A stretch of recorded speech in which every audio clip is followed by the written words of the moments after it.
Hola everyone. So today we are going to be doing a pizza piano. So you may have actually seen me do pizza piano before. I did it in a live stream a while ago, but the live stream was a totally different instrument and I ended up frying it during the live stream, which was unbelievable to me because I hadn't fried an instrument in probably about a year prior to that, but figures it happened on a live stream. So it's really nice to actually have one of these to be able to do and to make a vlog of it. So we are going to be doing this pizza piano, and I just want to show my other one right here. So we're probably going to end up with something pretty similar to this, but it is going to be a bit different. And I don't have batteries in him, but you may have seen him. I've used him quite a few different times. If not, then you can definitely check him out on my channel. But this one is actually going to start out as a repair. So if you notice, Hi, I'm Pizza Piano. this blue key right here is not pressable. So we have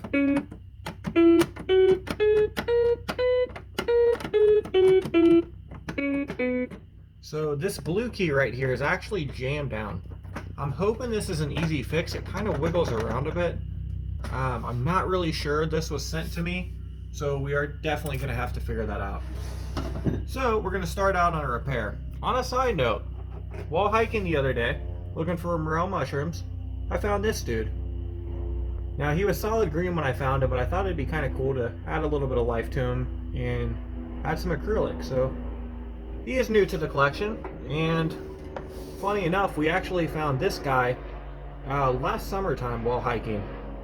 So if you ever notice when Woody came onto the scene, that's about the time we found him. It was about the time we started these actual vlogs. So two things that I found. So it's kind of funny what you can actually find in the woods. But first thing we're going to be doing, so we're going to be taking the bolts out of the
because when I was taking the bolts out, I kept smelling something that was kind of strange smelling, almost like swamp water. And funny enough, when you actually get in here, you kind of realize why. So this toy has been through a lot, and this is actually, if you see here, this is actually mud. Looks like mud and water have been seeped through here. And, props to Pete for being able to run through that, because you can look, this thing has been through war. And this is such a cool instrument in general just because you have so much space. And I am blown away that the board is actually still functional and everything is good, because you can see all the stuff that is just, look at that. This mud is coming right up, but it's, absolutely crazy. So this has been through war, but props to the, I think, Toy Max for making this. They killed it. They absolutely killed it. So props to Pete for running, and let's go ahead. Oh, actually, we're just going to go ahead and try this repair first. So I'm actually going to be taking these out first. It's kind of strange. I usually go for the circuit board first, but it's going to be a bit different. I'm going to use a smaller screwdriver as well, but we're going to go ahead and take out these pieces right here. And I'm guessing this piece right here is actually the one I need. And let's just see what's going on underneath it.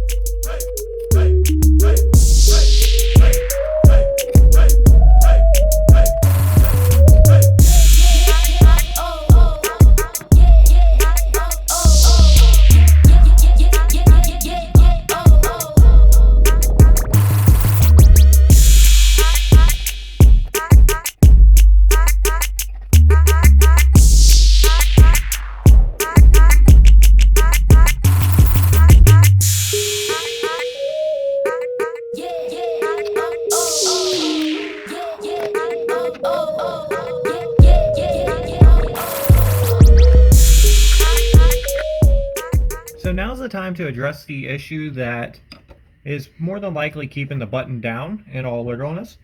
So if you look right here, it appears this button pad is broken. Now it would make sense to me that this button pad was probably popped up and then keeping this jammed, but remember, this button was actually stuck down and then it wouldn't make any contact or anything. So more than likely what happened is before we pulled this button off, this was probably moved over in some way, so where the pad was missing, and it was probably sitting somewhere like this. And then that way when you push it down, it's not going to do anything because the sensor on the buttons is actually this black right here that allows this electrical connection. And then we know this is the blue with it open because we have this. So what we're going to do here, I don't have any button pads that are similar to this without ripping them off of other pizza pianos or anything like that. So we're going to move this exactly where it's supposed to be. And what I'm going to do is I'm going to go ahead and mend this with some hot glue. And just very, very steadily put glue around this.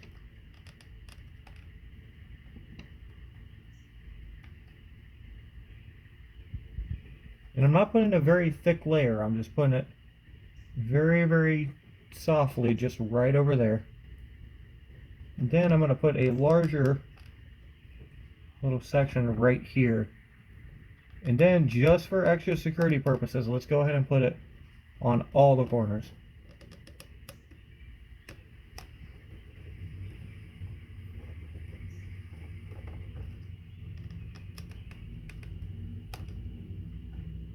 Now this corner isn't super necessary considering this corner actually has a little plastic piece that sticks down on the board just like this corner did.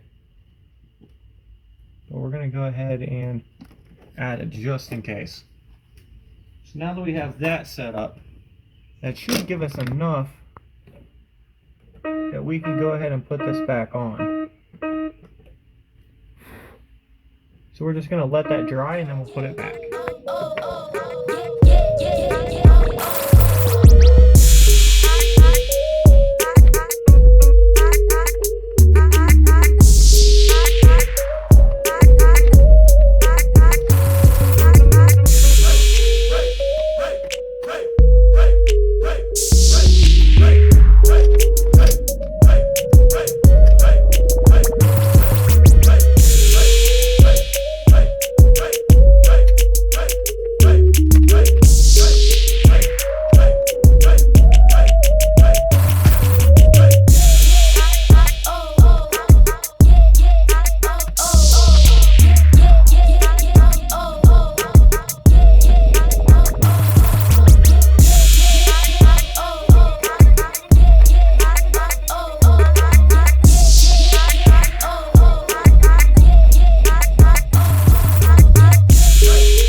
Flush and level with the other keys. We're just going to make sure that it works.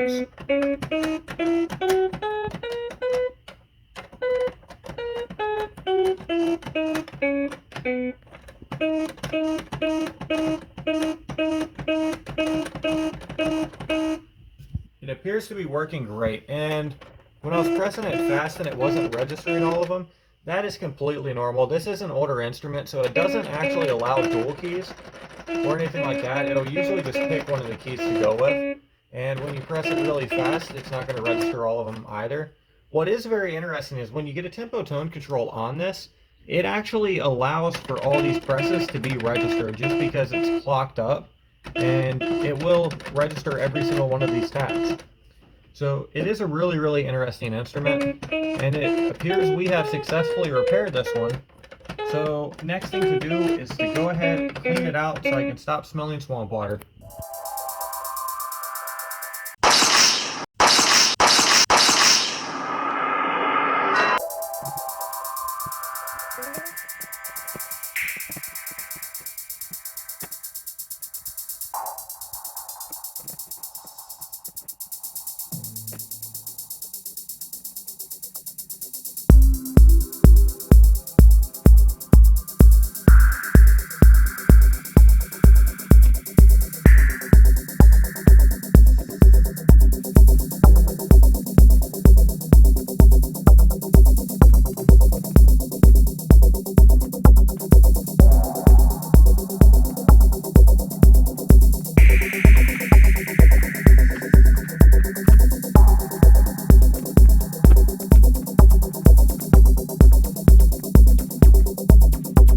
It's clean, we are going to go ahead and start with the circuit bending. Now we are going to add a master on and off switch to Pete, and this is going to be a bit different than what we typically do. So if you see here, there is actually a master on and off switch for him, but it isn't as simple as just disconnecting the battery on and off switch. So it does complicate things a tiny bit, but what we're going to do is we're just going to go ahead and remove both strands here, so this one and the other part that's connected to.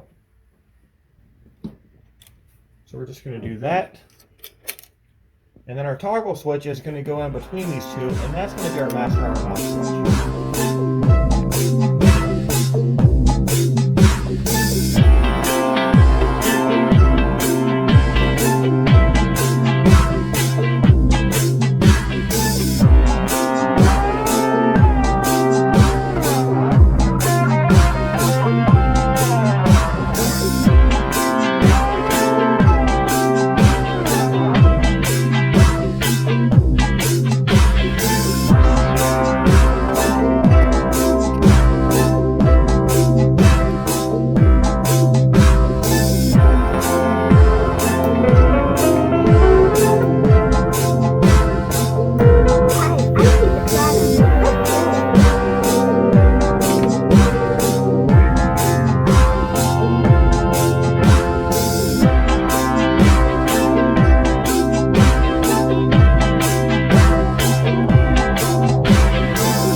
Going through and figuring out where a tempo tone control is.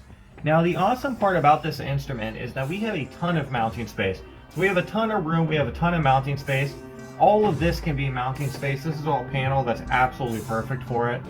And our board is really small, so we know our switches won't be getting in this way. So we're going to go ahead and figure out where the tempo tone control is on this, but I'm also going to figure out where the median is in the same time. So I'm going to go ahead and figure out where it is, and this blue one right here looks pretty suspect, and I don't really remember which one it was. So this blue one's definitely it. So it is labeled R2, and as I said in my previous tutorials, a lot of times you're going to be dealing with R1 and R2 when it comes to, you know, finding the tempo tone controls on this. Now how we're going to find the median is we're going to go ahead and touch one of these points, and I'm also going to keep my hand over on the ground wire. So let me go ahead and flip this back on. So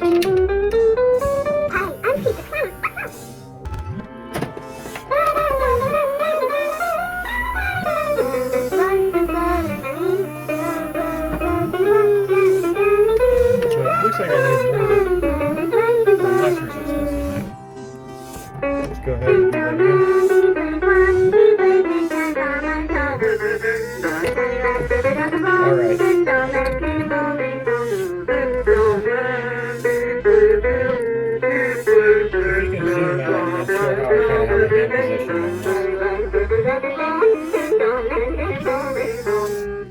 So I'm just keeping my hand like that, touching this ground wire right here, and then figuring out which one's the median by which one's responding to the ground wire. And that is this one right here. Now the reason I'm doing these separately is because I did run with quite a bit of different wire on this instrument. Just because it is a large instrument, but I still wanted to be kind of cautious when I came with the wire. So I did the wire in separates. So I need to know which one was going to be shorter and which one not. But we're going to go ahead and solder. This is our median. And then obviously we need to solder onto the ground, and we need to solder onto this side to get our tempo comfortable.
Go ahead and add a pro sound to this.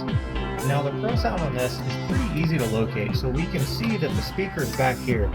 And once we find the speaker, we're just finding the wires that run to the speaker, and that's going to be our pro sound. So if you look here, these are these two yellow wires. So the pro sound is actually right here. So this is a pretty simplistic board, and if you see here, we can actually run this in any direction. So I'm probably going to latch onto this one right here, because this is connected here and it runs through to right here. So I'm probably going to latch on right here, and then that other one I'm just going to go right on point.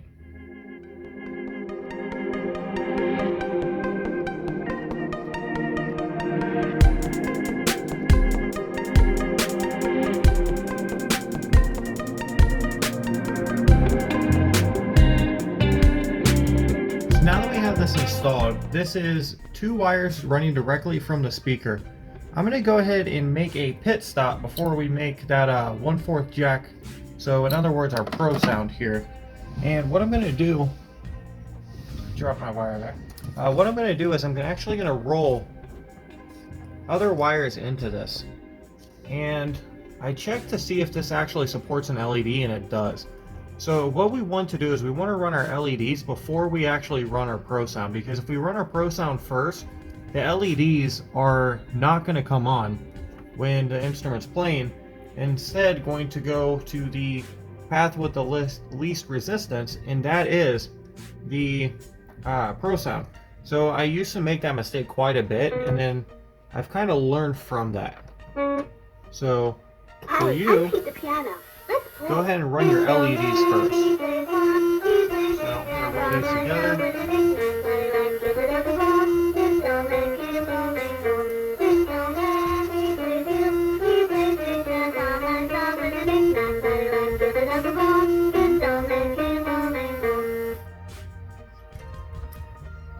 I'm going to do just like that, because I also plan on adding some LEDs inside of the eyes as well.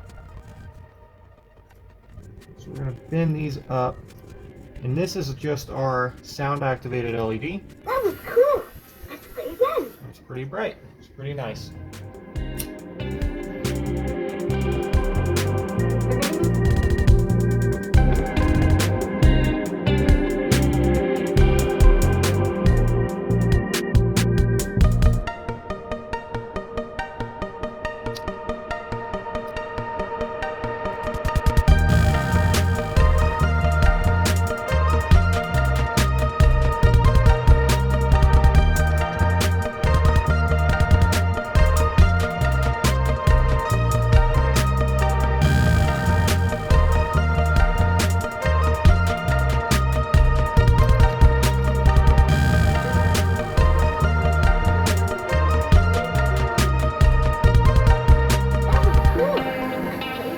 So I'm testing out this LED right here, and it's not really giving me the brightness I would like to see in the LED. So what I'm going to do is I'm going to go ahead and poke around on the board a bit and see if we can actually ground it to the sound, but not actually have the positive connected to the sound. So it should be sound activated, but it's not going to be solely powered by the sound. Hi, I'm Pete the Piano. Let's play. So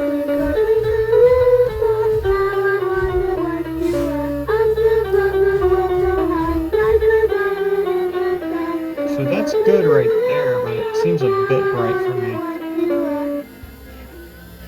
Okay, so that was actually keeping going, so that's obviously the motor.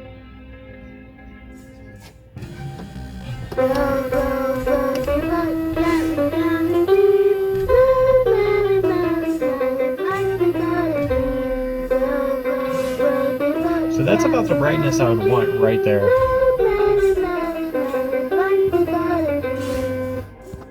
And it goes off. Let's make sure it goes.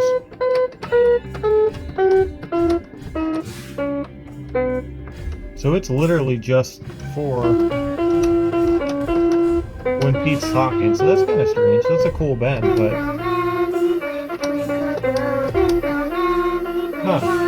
yeah, so it is just when Pete is talking this comes on.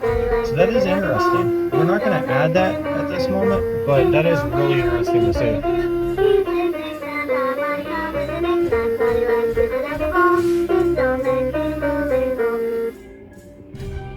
So this one seems to be on all the time.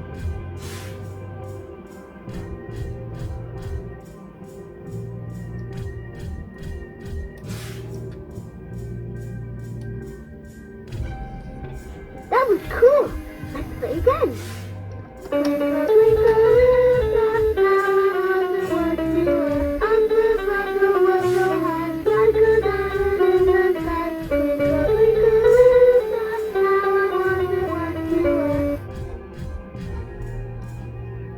So if I reverse the polarity, it does something a bit different, as you've seen. It's flickering while the light's on, and then obviously doing that.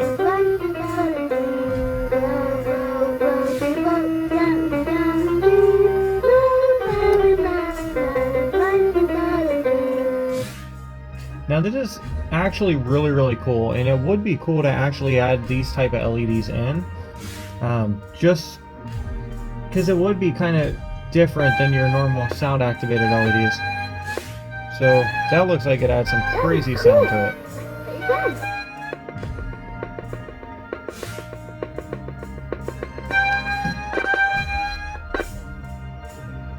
We're going to test a couple more points here.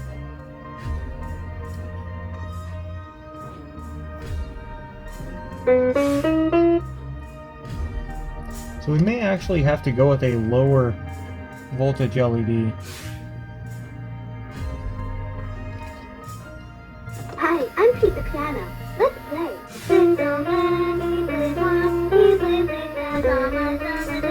Yeah, let's go ahead and try another LED, but we found some really cool bends there.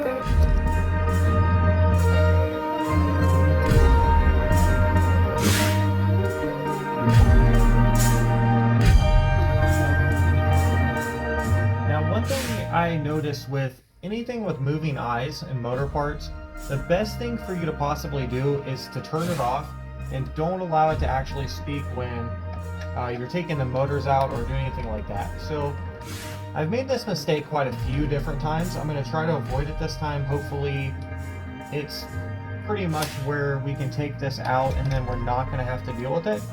But motor things typically have moving parts in them, and that's not exactly a circuit bender's best friend, because you can end up with a cross-eyed Pete or anything like that if you put it back together and assemble it incorrectly. So we're going to try to go ahead and avoid that. Looks like this may be good. But we're going to try to go ahead and avoid that. I'm going to look at this and figure out exactly what's going on. Okay, so this is another thing that's kind of strange here. Let's see if we can pull this out.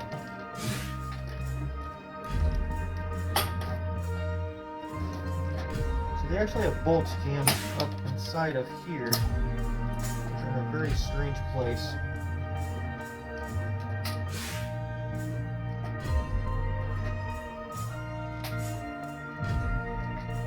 I think we can actually reach it from there.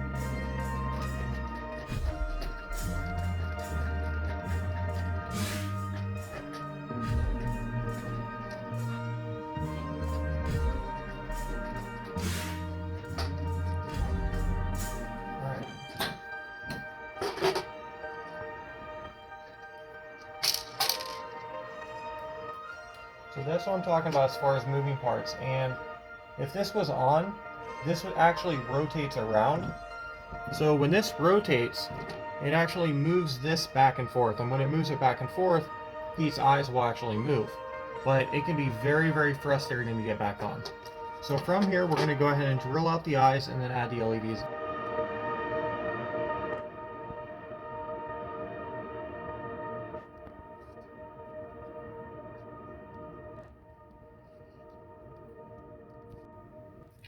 Regrouping on this, I decided that it would probably be best if we went ahead and put this back on, and I went ahead and drilled out the eye sockets while this was on, and that will kind of save us some frustration here. So I'm going to go ahead and pop this back on. Hopefully it goes on. So if you're ever doing one of these, I guess you will know if this way works or not.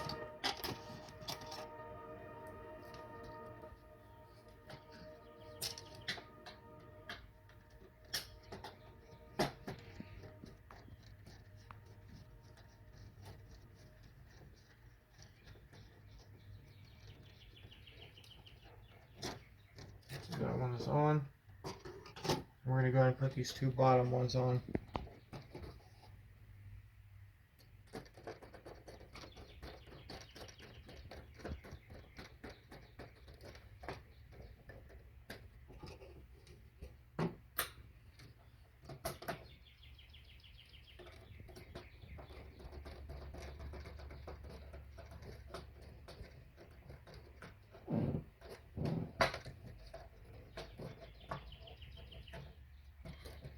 Okay, so let's just make sure Pete still works and his motors run okay. Hi, I'm Pete the piano. Let's play. So it did pop a bit, but seems like he is working still.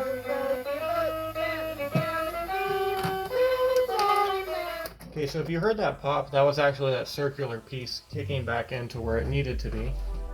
So I'm going to go ahead and tighten this a bit more, just because that did have to stabilize. We're going to turn this around and we're going to drill it out.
just an update. Leaving this on actually didn't do anything for me in the long run.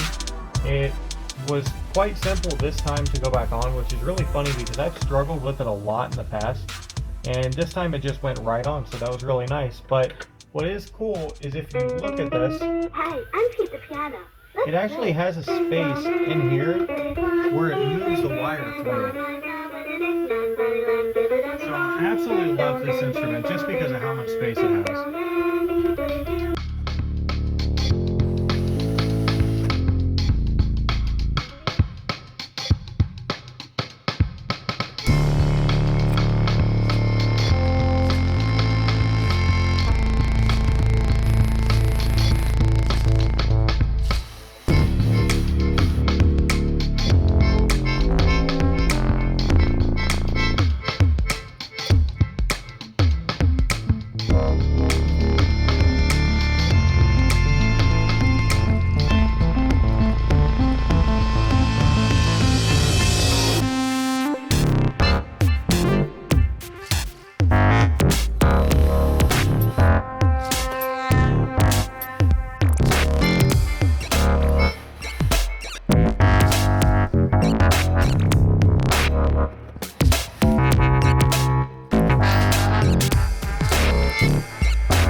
The next thing we're going to do is we're going to wrap back around with the fast fading LED and try to find that bend we had a bit earlier and try to get something that's going to allow for that sci-fi sound. And we're also going to make sure that this has a different effect, or we're going to check and see if it has a different effect for a fast fading LED as compared to a slow fading LED. So what I'm going to do is I'm going to go ahead and play Pete.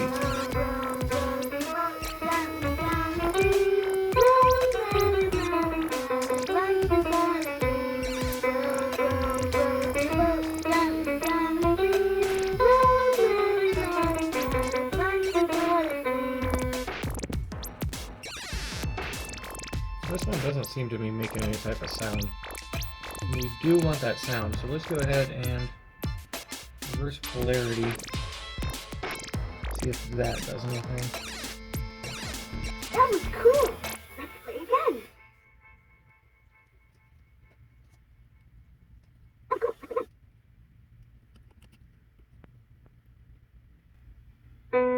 So it's giving a slight sci-fi sound, but it's not really as loud as we'd like it to be.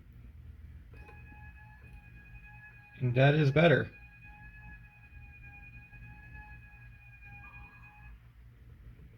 So now we need to make sure Pete's actually working while we do this. Hold that there. Hi, I'm Pete the piano. Let's play.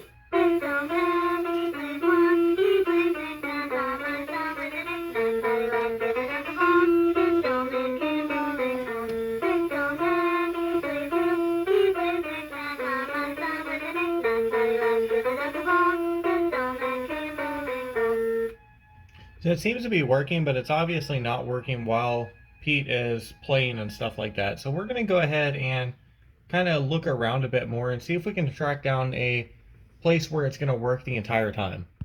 So I found our points that we're going to be latching onto, and the first one is this fast fading one right here.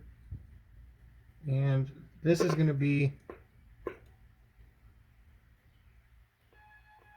right here. So this is on all the time as Pete talks and if he doesn't talk. And the even cooler part is we can actually go ahead and latch that same point with a slow fading LED and get a different effect.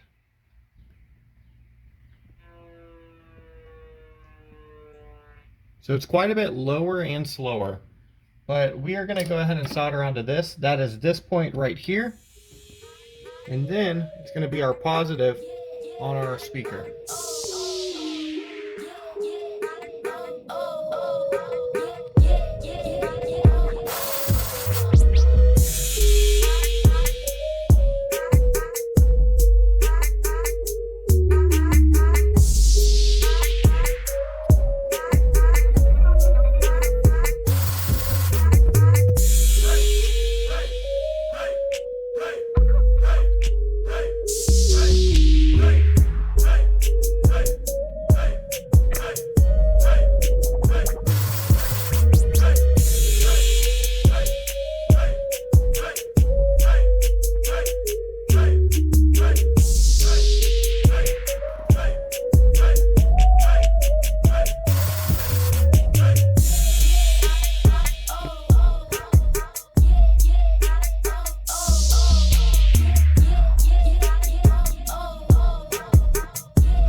Last spin we're going to be adding to this, we're actually going to be adding touch points, and I think this would be the perfect place for them right up here, especially since we have all of our points right here that we're going to be tagging onto.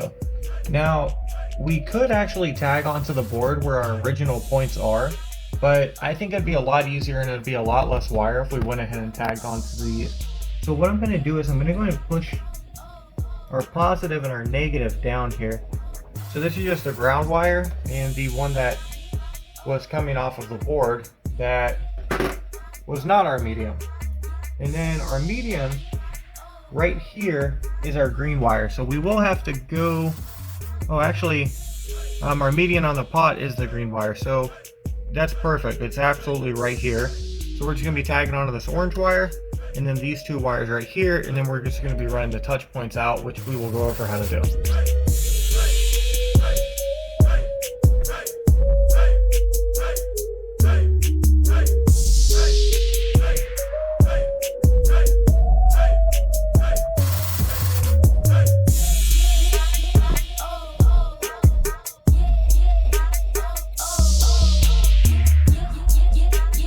So touch points. Theoretically, these are touch points.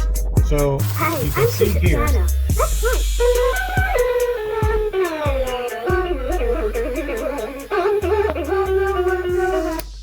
So what we're doing here is we're going to take these and we need a way to run them externally. Now technically you could just drill holes and then pull the wires out here, but it's not going to look too great. At least not for what we're doing right now. So what I like to do is I like to take a bolt like this, and then a nut that fits on the bolt. And what we're going to do here is we're going to, let's go ahead and take this. So that's a little too big. I like to take something that's going to be around the same size. Then we're going to try this. We're going to see if this works. Because you could use the bolt, but the thing is when you add solder onto it, usually it's not exactly what you'd want. So we're going to do that. That should be a pretty good size. Now I'm going to take this and I'm going to roll this around.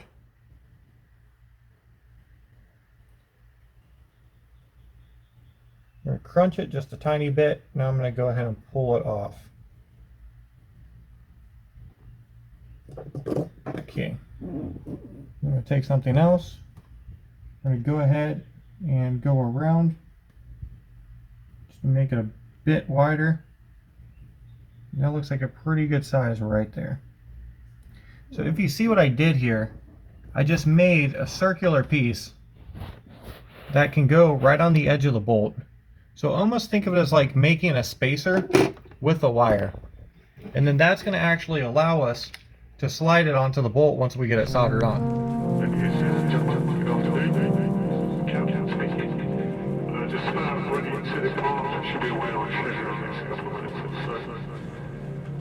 Flight time will be 9 hours and 40 minutes, with eventually reach a cruising altitude of almost 35,000. Do our best to give you a smooth flight, so turbulence is always a possibility. For that reason, it's company policy to recommend you keep your latch straps still your last flight.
Words and ideas can change the world. A little secret for you. We don't read and write poetry because it's cute. We read and write poetry because we are members of the human race. And the human race is filled with passion, beauty, romance, love. What I like to do on the touch points is to go ahead and arrange them and hot glue them in a way that I don't really have to worry about them coming out. So we're just going to pour some hot glue right there. Then I'm going to take the actual touch points and I'm going to wrap them around in sort of a way that kind of protects the wires from coming out. And then we're just going to hot glue here. And I'm just going to put a little bit more right there. So there we go. That should be good.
there's a possibility. For that reason, it seems to be policy to recommend you keep your latch securely fastened to the light.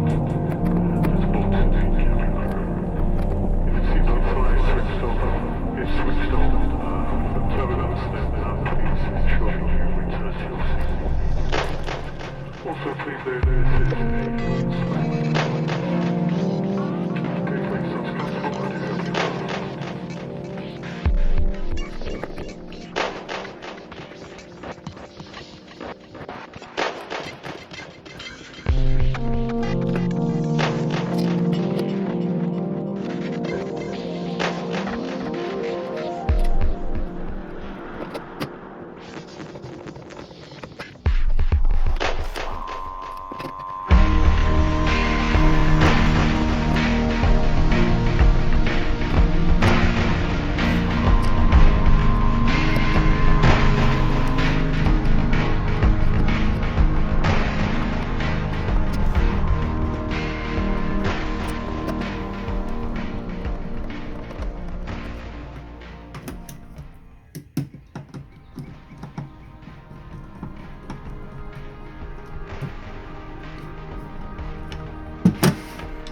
Hi, I'm Pete the piano. Let's play.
I received a request on how to do a video output on any type of instrument, and it's actually fairly simple.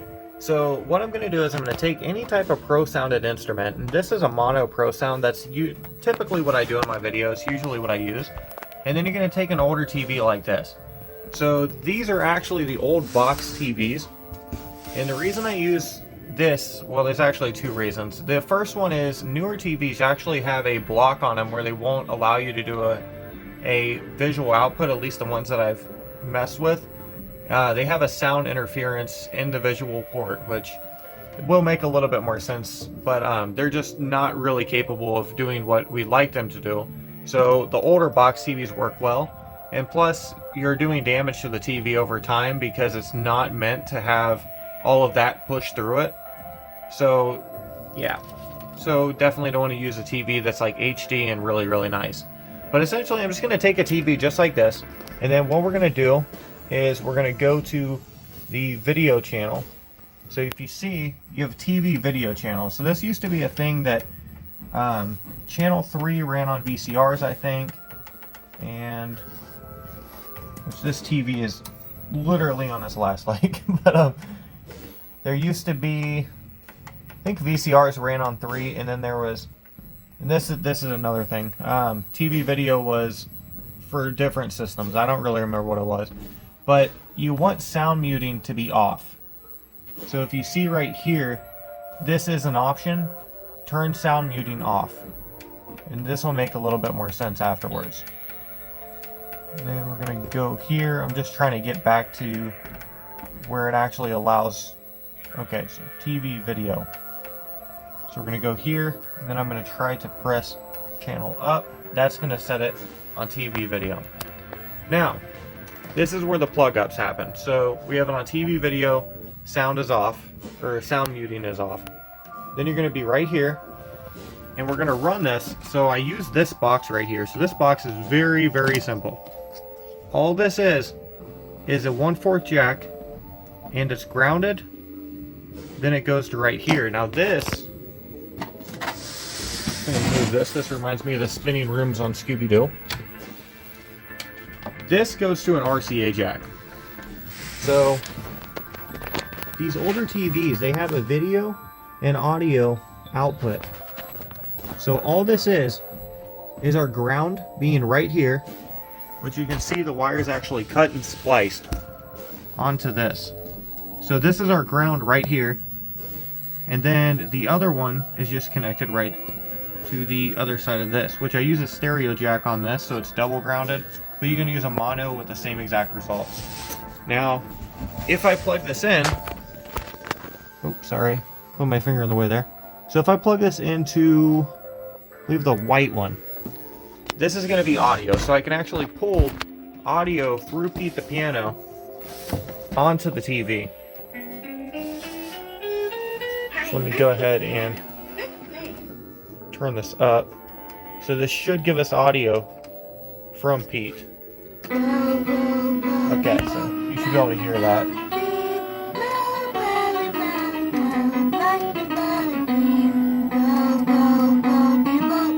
Okay, so I'm going to turn that back down now.